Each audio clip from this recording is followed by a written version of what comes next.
Hey everyone, welcome back to my channel. Today, we're diving into a quick and easy guide on how to change your password in the Worldcoin app for 2025. Whether you're ramping up your security or just forgot your old one, this step-by-step tutorial will have you sorted in no time.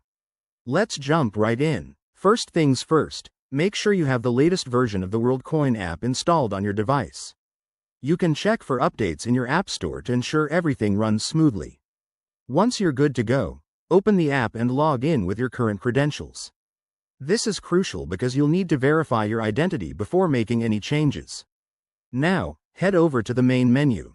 Look for the profile icon or settings gear, usually found in the top right or bottom corner. It's pretty intuitive. Tap on it, and you'll see a list of options. Scroll down until you find Account Settings or Security.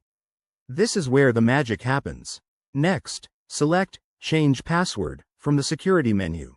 The app will prompt you to enter your current password for verification. Type it in carefully, then hit Next. Now, you'll be asked to create a new password. Remember, a strong password is key.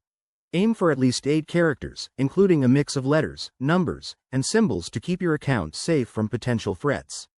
After entering your new password, you'll need to confirm it by typing it in again. Double-check for any typos to avoid issues. Once that's done, hit Save or Confirm, and voila! The app will update your password instantly. You might be logged out automatically, so go ahead and log back in with your shiny new password to test it out. One quick tip.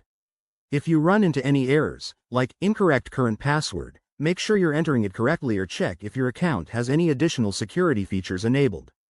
And always keep an eye on your account activity for peace of mind. There you have it. That's how you change your password in the Worldcoin app in 2025. It's straightforward and takes less than a minute once you're familiar with the steps. If this helped you out, give this video a thumbs up, subscribe for more tech tips, and drop a comment below if you have any questions. Thanks for watching, and I'll see you in the next one.